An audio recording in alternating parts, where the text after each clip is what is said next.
Capricorn, hi! Welcome to Mr. Queen PH. At ito ang inyong weekly reading for October 9 to 15, 2023. Ayan, so before we begin, promote ko lang ang Capricorn bracelet. Ayan, so this is for alignment ng Capricorn energies. Meron tong Tiger's Eye, Gold Sheen Obsidian, at Garnet. So available to sa aking Shopee, link on the description. Ayan, so this is a general reading. Just take what resonates.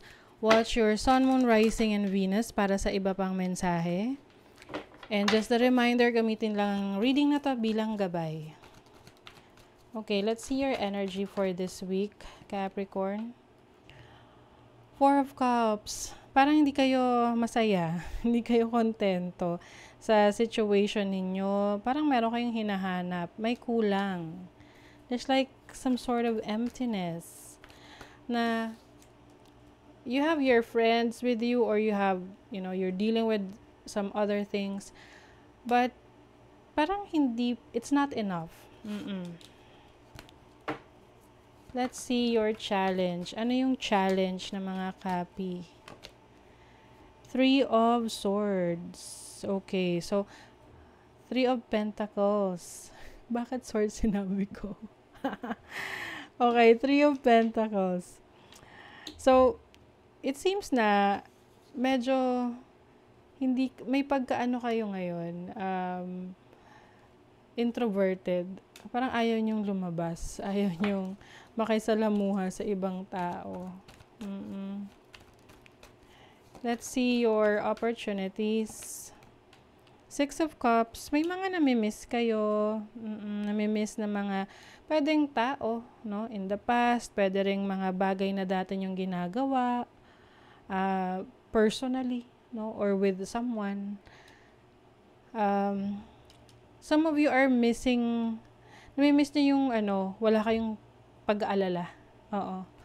Namimiss niyo yung panahon na wala kayong masyadong responsibilities. Nakakamiss yun, di ba? Okay, so let's see your blessing. The blessing. Seven of Pentacles. The blessing here is to hold on. Okay? Ano man yung mga itinanim mo ngayon, mga nakaraan, meron tong bunga. No? It will come into fruition. Kailangan lang ng patience. Tinetest lang ng universe kung hanggang saan ka. Hanggang saan mo kayang trabahuhin yan. Yung iba siguro sa inyo rito parang pagod na kayo. Na hindi nyo na ma-appreciate yung mga bagay sa paligid ninyo. So, I think you need to be, parang count your blessings. Okay? Count your blessings. That is one way to be happy, to be grateful for what you have. Okay? What is the Four of Cups? Six of Wands. You are already successful in your own right, Capricorn.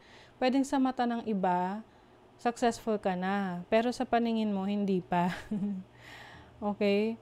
So, it's time for you to recognize that. Celebrate yung mga milestones mo, whether it's big or small, as long as alam mong may improvement, i-celebrate mo yan.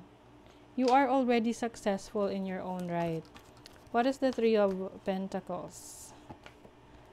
The Chariot. Oh, some of you might be feeling stuck. Parang ayaw mong maglalabas, pwedeng yung iba sa inyo, gusto mong maaliw, gusto mong maka-experience ng maraming bagay, pero ayaw mong lumabas. Paano yon? Paano mangyayari yon? Diba? Kasi the Chariot is movement. So, yung iba sa inyo, pwede ring you are preoccupied, marami ka masyadong ginagawa, hindi ka na nakakapagbigay ng panahon sa sarili mo na, lumabas-labas. Then, find time. Okay? You can always find time. Manage mo yung time mo. What is the Six of Cups? The King of Pentacles. I think some of you namimiss nyo na you are being taken care of, na ikaw yung inaalagaan. Pwedeng ngayon, kasi ikaw na yung nag-aalaga, ikaw yung provider. So, pwedeng namimiss mo yung times na ikaw yung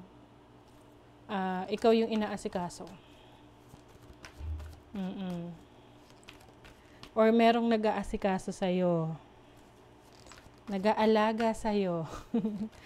But actually, as a Capricorn, diba? Ang mga Capricorn kasi very independent.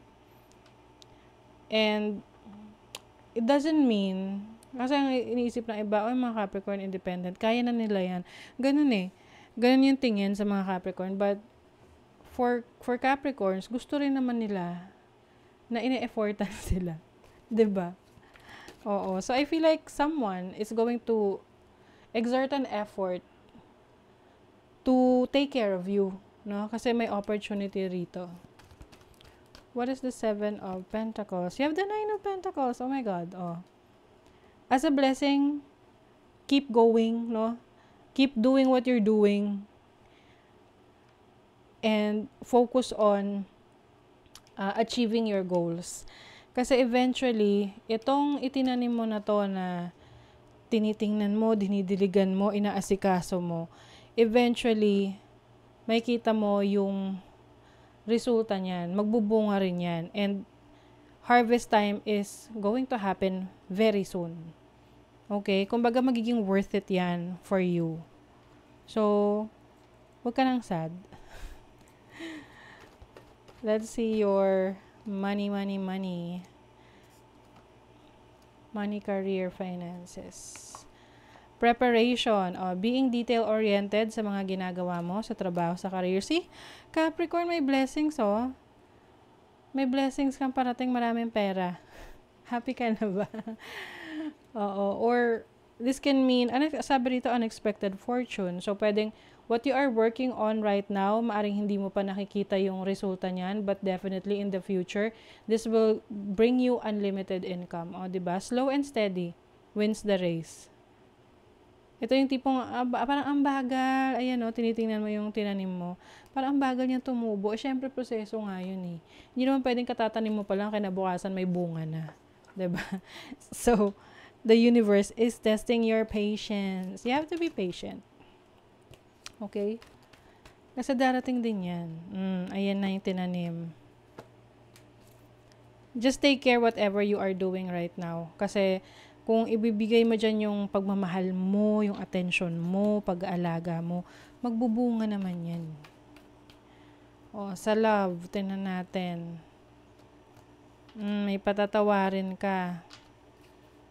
Yung iniiwasan mo, patatawarin mo na. Pwedeng friend, pwedeng romantic partner. You keep on avoiding this person. Pwedeng kapwa, pareho mong earth sign. Yeah, I think this will, kumbaga harapin nyo kung ano yung naging problema ninyo. Eventually. Kailangan nyo talaga yung pag-usapan. May forgiveness. Possibility. Focus your attention on what could go right. When you learn to imagine the best case scenario, you get to enjoy an experience twice. Yes. Look for the brighter side of life, no? Instead of looking into something na what you are lacking. Focus on what you already have and be grateful for that. Okay? So, that is your reading, Capricorn. Kung nagustuhan nyo ito, naka-resonate kayo, mag-comment kayo dyan, like, share, subscribe, para lagi kayong updated sa ating mga readings. Thank you so much, Capricorn. See you again.